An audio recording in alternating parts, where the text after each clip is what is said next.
يعتذرون إليكم إذا رجعتم إليهم قل لا تعتذروا لن نؤمن لكم قد نبأنا الله من أخباركم وسيرى الله عملكم ورسوله ثم تردون إلى عالم الغيب والشهادة فينبئكم بما كنتم تعملون سيحلفون بالله لكم إذا انقلبتم إليهم لتعرضوا عنهم فأعرضوا عنهم إنهم رجس ومأواهم جهنم جزاء بما كانوا يكسبون يحلفون لكم لترضوا عنهم فإن ترضوا عنهم فإن الله لا يرضى عن القوم الفاسقين الأعراب أشد كفرا ونفاقا وأجدر ألا يعلموا حدود ما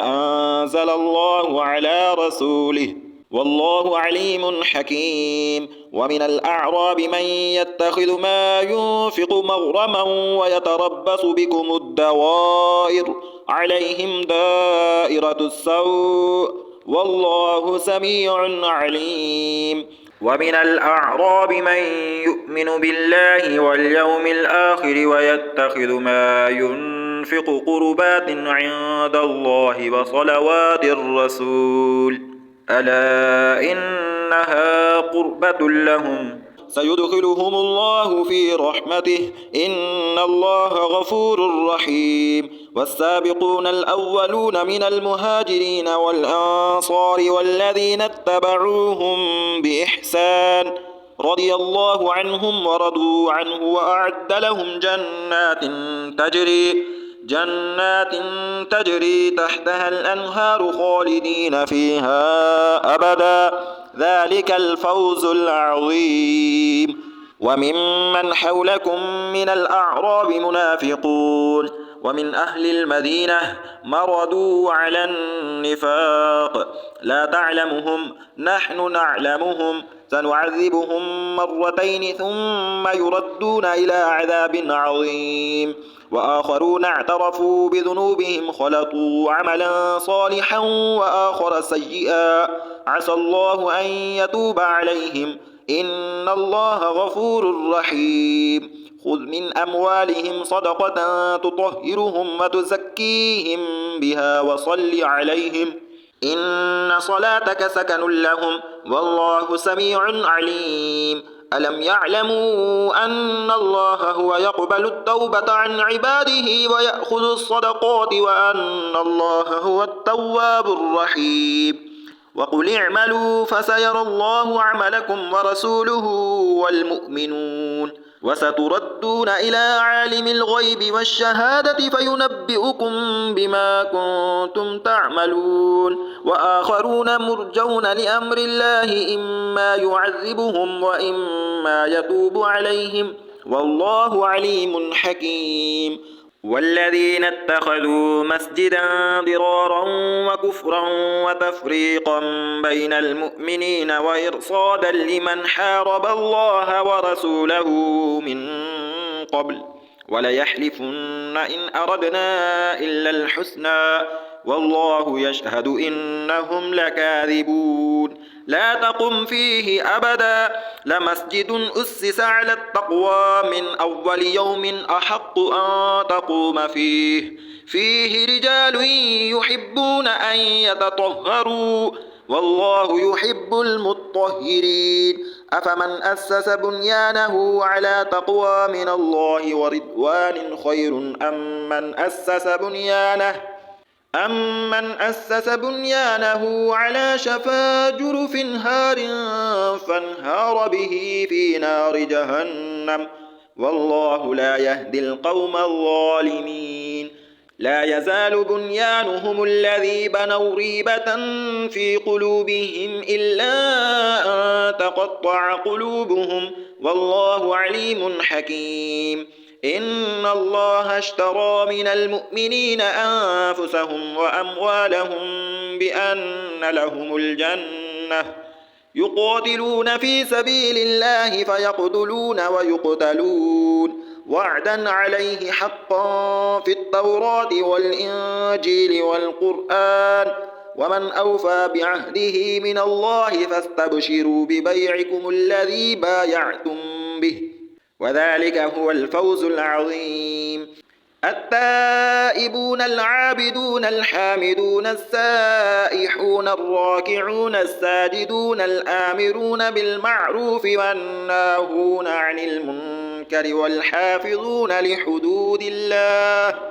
وبشر المؤمنين. ما كان لنبي والذين آمنوا أن يستغفروا للمشركين ولو كانوا أولي قربى من بعد ما تبين لهم أنهم أصحاب الجحيم. وما كان استغفار إبراهيم لأبيه إلا عن موعدة وعدها إياه فلما تبين له أنه عدو لله تبرأ منه إن إبراهيم لأواه حليم. وما كان الله ليضل قوما بعد إذ هداهم حتى يبين لهم ما يتقون إن الله بكل شيء عليم. إن الله له ملك السماوات والأرض يحيي ويميت وما لكم من دون الله من ولي ولا نصير. لقد تاب الله على النبي والمهاجرين والأنصار الذين اتبعوه في ساعة العسرة من بعد ما كاد يزيغ قلوب فريق منهم ثم تاب عليهم إنه بهم رؤوف رحيم. وعلى الثلاثة الذين خلفوا حتى إذا ضاقت عليهم الأرض بما رحبت وضاقت عليهم أنفسهم وظنوا أن لا ملجأ من الله إلا إليه ثم تاب عليهم ليتوبوا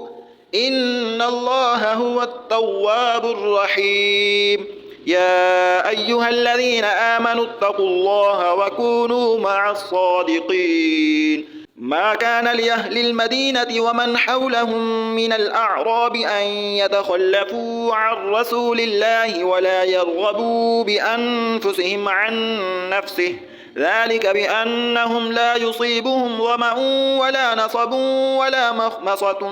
في سبيل الله ولا يطؤون موطئا يغيظ الكفار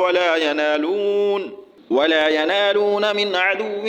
نيلا إلا كتب لهم به عمل صالح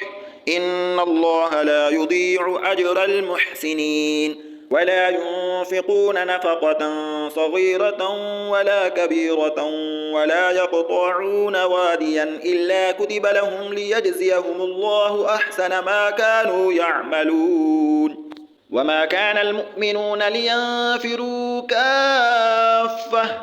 فلولا نفر من كل فرقة منهم طائفة ليتفقهوا في الدين ولينذروا قومهم إذا رجعوا إليهم لعلهم يحذرون. يا أيها الذين آمنوا قاتلوا الذين يلونكم من الكفار وليجدوا فيكم غلظة واعلموا أن الله مع المتقين. وإذا ما أنزلت سورة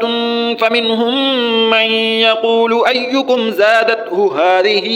إيمانا فأما الذين آمنوا فزادتهم إيمانا وهم يستبشرون وأما الذين في قلوبهم مرض فزادتهم رجسا إلى رجسهم وماتوا وهم كافرون. أولا يرون أنهم يفتنون في كل عام مرة أو مرتين ثم لا يتوبون ولا هم يذكرون. وإذا ما أنزلت سورة نظر بعضهم إلى بعض هل يراكم من أحد ثم انصرفوا صرف الله قلوبهم بأنهم قوم لا يفقهون. لقد جاءكم رسول من أنفسكم عزيز عليه ما عنتم حريص عليكم بالمؤمنين رؤوف رحيم. فإن تولوا فقل حسبي الله لا إله إلا هو عليه توكلت وهو رب العرش العظيم. بسم الله الرحمن الرحيم. ألف لام را تلك آيات الكتاب الحكيم. أكان للناس عجبا أن أوحينا إلى رجل منهم أن أنذر الناس وبشر الذين آمنوا أن لهم قدم صدق عند ربهم. قال الكافرون إن هذا لساحر مبين. إن ربكم الله الذي خلق السماوات والأرض في 6 أيام ثم استوى على العرش يدبر الأمر ما من شفيع إلا من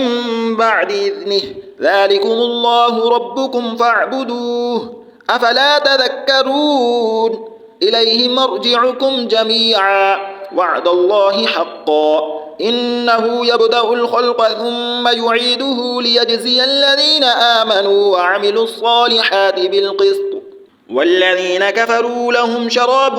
من حميم وعذاب أليم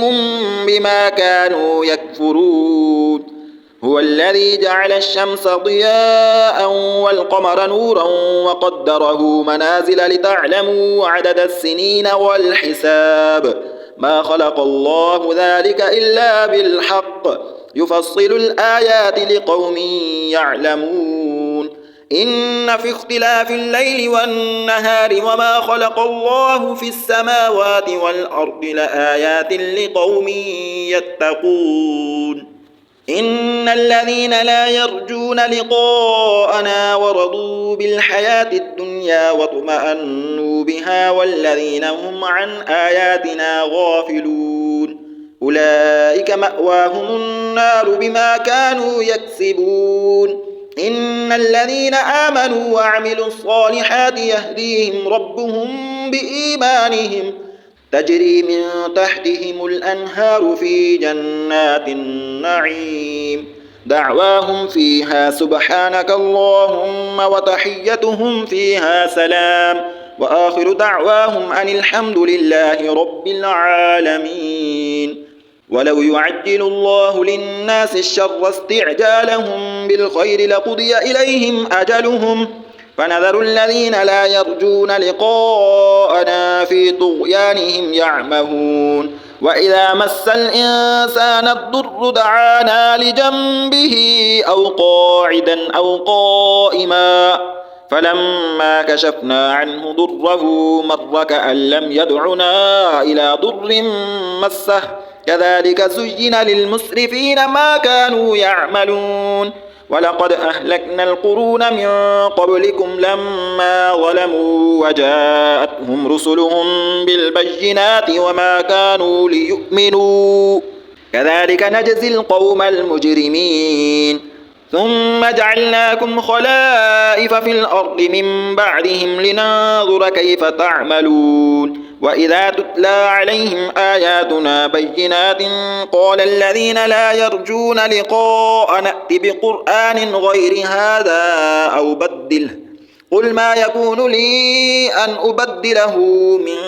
تلقاء نفسي إن أتبع إلا ما يوحى إلي إني أخاف إن عصيت ربي عذاب يوم عظيم. قل لو شاء الله ما تلوته عليكم ولا أدراكم به فقد لبثت فيكم عمرا من قبله أفلا تعقلون. فمن أظلم ممن افترى على الله كذبا أو كذب بآياته إنه لا يفلح المجرمون. ويعبدون من دون الله ما لا يضرهم ولا ينفعهم ويقولون هؤلاء شفعاؤنا عند الله قل أتنبئون الله بما لا يعلم في السماوات ولا في الأرض سبحانه وتعالى عما يشركون. وما كان الناس إلا أمة واحدة فاختلفوا ولولا كلمة سبقت من ربك لقضي بينهم فيما فيه يختلفون. ويقولون لولا أنزل عليه آية من ربه فقل إنما الغيب لله فانتظروا إني معكم من المنتظرين وإذا أذقنا الناس رحمة من بعد ضراء مستهم إذا لهم مكر في آياتنا قل الله أسرع مكرا إن رسلنا يكتبون ما تمكرون هو الذي يسيركم في البر والبحر حتى إذا كنتم في الفلك وجرين بهم بريح طيبة وفرحوا بها جاءتها ريح عاصف وجاءهم الموج من كل مكان وظنوا أنهم أحيط بهم دعوا الله مخلصين له الدين لئن أنجيتنا من هذه لنكونن من الشاكرين فلما أنجاهم إذا هم يبغون في الأرض بغير الحق يا أيها الناس إنما بغيكم على أنفسكم متاع الحياة الدنيا ثم إلينا مرجعكم فننبئكم بما كنتم تعملون إنما مثل الحياة الدنيا كماء إن أنزلناه من السماء فاختلط به نبات الأرض مما يأكل الناس والأنعام حتى إذا أخذت الأرض زخرفها وزينت وظن أهلها أنهم قادرون عليها أتاها أمرنا ليلا أو نهارا فجعلناها حصيدا كأن لم تغن بالأمس كذلك نفصل الآيات لقوم يتفكرون والله يدعو إلى دار السلام ويهدي من يشاء إلى صراط مستقيم للذين أحسنوا الحسنى وزيادة ولا يرهق وجوههم قتر ولا ذلة أولئك أصحاب الجنة هم فيها خالدون والذين كسبوا السيئات جزاء سيئة بمثلها وترهقهم ذلة ما لهم من الله من عاصم كأنما أغشيت وجوههم قطعا من الليل مظلما أولئك أصحاب النار هم فيها خالدون ويوم نحشرهم جميعا ثم نقول للذين أشركوا مكانكم أنتم وشركاؤكم فزيلنا بينهم وقال شركاؤهم ما كنتم إيانا تعبدون فكفى بالله شهيدا بيننا وبينكم إن كنا عن عبادتكم لغافلين هنالك تبلو كل نفس ما أسلفت وردوا إلى الله مولاهم الحق وضل عنهم ما كانوا يفترون قل من يرزقكم من السماء والأرض أم من يملك السمع والأبصار ومن يخرج الحي من الميت ويخرج الميت من الحي ومن يدبر الأمر فسيقولون الله فقل أفلا تتقون فذلكم الله ربكم الحق فماذا بعد الحق إلا الضلال فأنى تصرفون كذلك حقت كلمة ربك على الذين فسقوا أنهم لا يؤمنون قل هل من شركائكم من يبدأ الخلق ثم يعيده قل الله يبدأ الخلق ثم يعيده فأنى تؤفكون قل هل من شركائكم من يهدي إلى الحق قل الله يهدي للحق أفمن يهدي إلى الحق أحق أن يتبع أم من لا يهدي إلا أن يهدى فما لكم كيف تحكمون وما يتبع أكثرهم إلا ظنا إن الظن لا يغني من الحق شيئا إن الله عليم بما يفعلون وما كان هذا القرآن أن يفترى من دون الله ولكن تصديق الذي بين يديه وتفصيل الكتاب لا ريب فيه من رب العالمين. أم يقولون افتراه قل فأتوا بسورة مثله وادعوا من استطعتم من دون الله إن كنتم صادقين. بل كذبوا بما لم يحيطوا بعلمه ولما يأتهم تأويله كذلك كذب الذين من قبلهم فانظر كيف كان عاقبة الظالمين. ومنهم من يؤمن به ومنهم من لا يؤمن به وربك أعلم بالمفسدين. وإن كذبوك فقل لي عملي ولكم عملكم أنتم بريئون مما أعمل وأنا بريء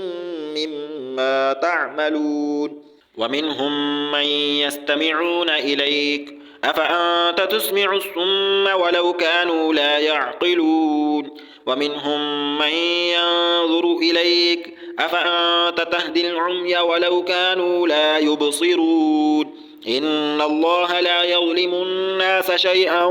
ولكن الناس أنفسهم يظلمون. ويوم يحشرهم كأن لم يلبثوا إلا ساعة من النهار يتعارفون بينهم قد خسر الذين كذبوا بلقاء الله وما كانوا مهتدين. وإما نرينك بعض الذي نعدهم أو نتوفينك فإلينا مرجعهم ثم الله شهيد على ما يفعلون ولكل أمة رسول فإذا جاء رسولهم قضي بينهم بالقسط وهم لا يظلمون. ويقولون متى هذا الوعد إن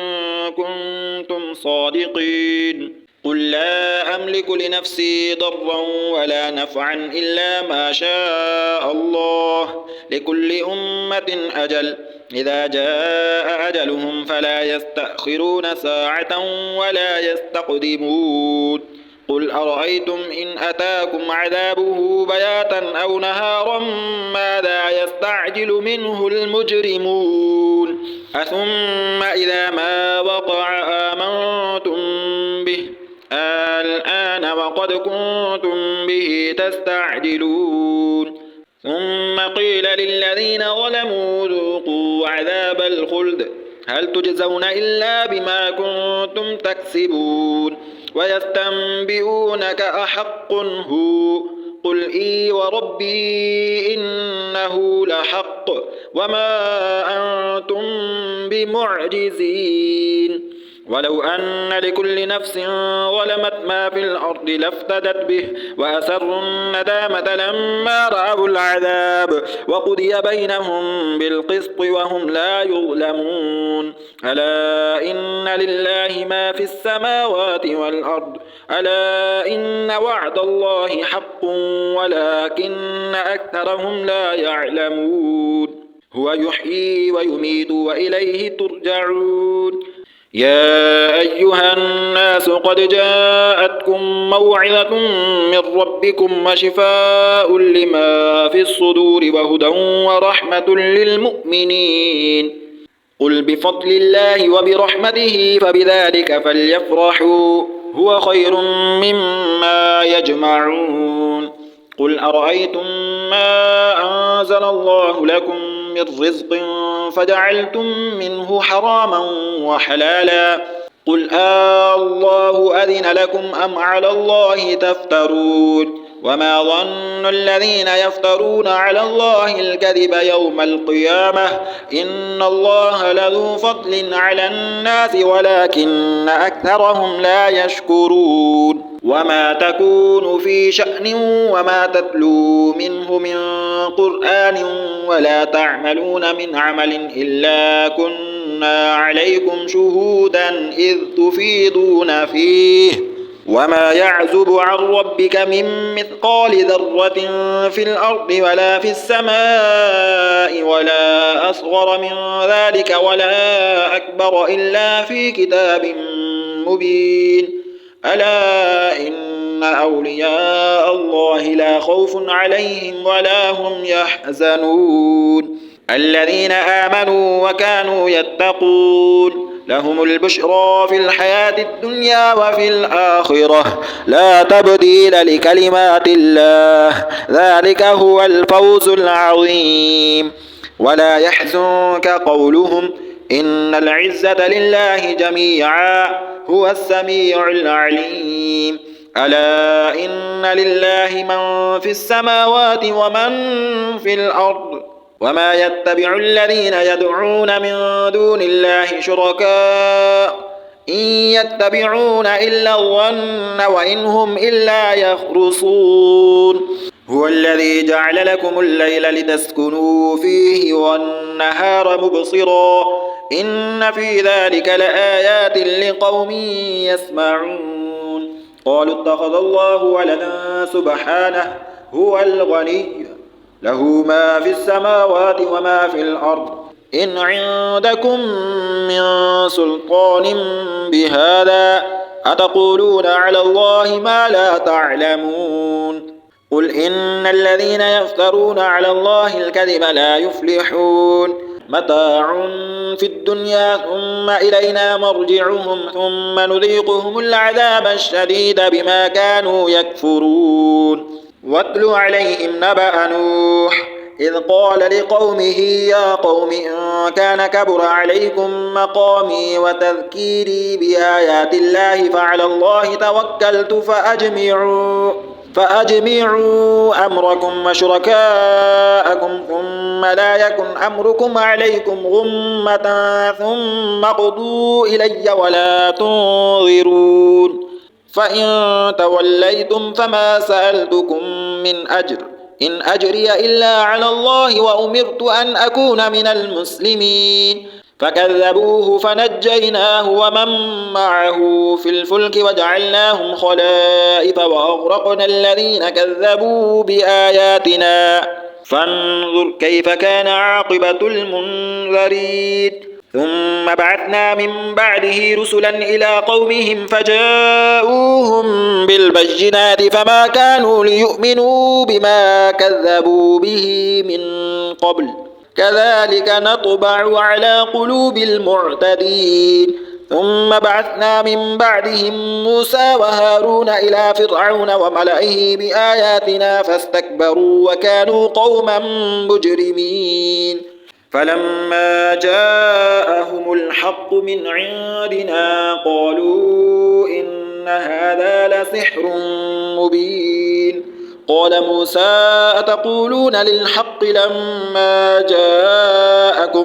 أسحر هذا ولا يفلح الساحرون قالوا أجئتنا لتلفتنا عما وجدنا عليه آباءنا وتكون لكما الكبرياء في الأرض وما نحن لكما بمؤمنين وقال فرعون ائتوني بكل ساحر عليم فلما جاء السحرة قال لهم موسى ألقوا ما أنتم ملقون فلما ألقوا قال موسى ما جئتم به السحر إن الله سيبطله إن الله لا يصلح عمل المفسدين ويحق الله الحق بكلماته ولو كره المجرمون فما آمن لموسى إلا ذرية من قومه على خوف من فرعون وملئهم أن يفتنهم وإن فرعون لعال في الأرض وإنه لمن المسرفين وقال موسى يا قوم إن كنتم آمنتم بالله فعليه توكلوا إن كنتم مسلمين فقالوا على الله توكلنا ربنا لا تجعلنا فتنة للقوم الظالمين ونجنا برحمتك من القوم الكافرين وأوحينا إلى موسى وأخيه أن تبوأ لقومكما بمصر بيوتا واجعلوا بيوتكم قبلة وأقيموا الصلاة وبشر المؤمنين وقال موسى ربنا إنك آتيت فرعون وملأه زينة وأموالا في الحياة الدنيا ربنا ليضلوا عن سبيلك ربنا اطمس على أموالهم واشدد على قلوبهم فلا يؤمنون حتى يروا العذاب الأليم قال قد أجيبت دعوتكما فاستقيما ولا تتبعان سبيل الذين لا يعلمون وجاوزنا ببني إسرائيل البحر فأتبعهم فرعون وجنوده بغيا وعدوا حتى إذا أدركه الغرق قال آمنت أنه لا إله إلا الذي آمنت به بنو إسرائيل وأنا من المسلمين الآن وقد عصيت قبل وكنت من المفسدين فاليوم ننجيك ببدنك لتكون لمن خلفك آية وإن كثيرا من الناس عن آياتنا لغافلون ولقد بوأنا بني إسرائيل مبوأ صدق ورزقناهم من الطيبات فما اختلفوا حتى جاءهم العلم إن ربك يقضي بينهم يوم القيامة فيما كانوا فيه يختلفون فإن كنت في شك مما أنزلنا إليك فاسأل الذين يقرؤون الكتاب من قبلك لقد جاءك الحق من ربك فلا تكونن من الممترين ولا تكونن من الذين كذبوا بآيات الله فتكون من الخاسرين إن الذين حقت عليهم كلمة ربك لا يؤمنون ولو جاءتهم كل آية حتى يروا العذاب الأليم فلولا كانت قرية آمنت فنفعها إيمانها إلا قوم يونس لما آمنوا كشفنا عنهم عذاب الخزي في الحياة الدنيا ومتعناهم إلى حين ولو شاء ربك لآمن من في الأرض كلهم جميعا أفأنت تكره الناس حتى يكونوا مؤمنين وما كان لنفس أن تؤمن إلا بإذن الله ويجعل الرجس على الذين لا يعقلون قل انظروا ماذا في السماوات والأرض وما تغني الآيات وانظروا عن قوم لا يؤمنون فهل ينتظرون إلا مثل أيام الذين خلوا من قبلهم قل فانتظروا إني معكم من المنتظرين ثم ننجي رسلنا والذين آمنوا كذلك حقا علينا ننجي المؤمنين قل يا أيها الناس إن كنتم في شك من ديني فلا أعبد الذين تعبدون من دون الله ولكن أعبد الله الذي يتوفاكم وأمرت أن أكون من المؤمنين وأن أقم وجهك للدين حنيفا ولا تكونن من المشركين ولا تدع من دون الله ما لا ينفعك ولا يضرك فإن فعلت فإنك إذا من الظالمين وإن يمسسك الله بضر فلا كاشف له إلا هو وإن يردك بخير فلا راد لفضله يصيب به من يشاء من عباده وهو الغفور الرحيم قل يا أيها الناس قد جاءكم الحق من ربكم فمن اهتدى فإنما يهتدي لنفسه ومن ضل فإنما يضل عليها وما أنا عليكم بوكيل واتبع ما يوحى إليك واصبر حتى يحكم الله وهو خير الحاكمين بسم الله الرحمن الرحيم ألف لام را كتاب أحكمت آياته ثم فصلت من لدن حكيم خبير ألا تعبدوا إلا الله إنني لكم منه نذير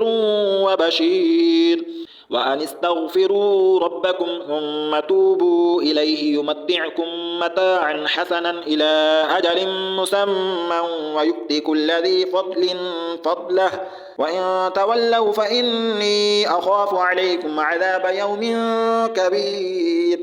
إلى الله مرجعكم وهو على كل شيء قدير ألا إنهم يثنون صدورهم ليستخفوا منه ألا حين يستغشون ثيابهم يعلم ما يسرون وما يعلنون إنه عليم بذات الصدور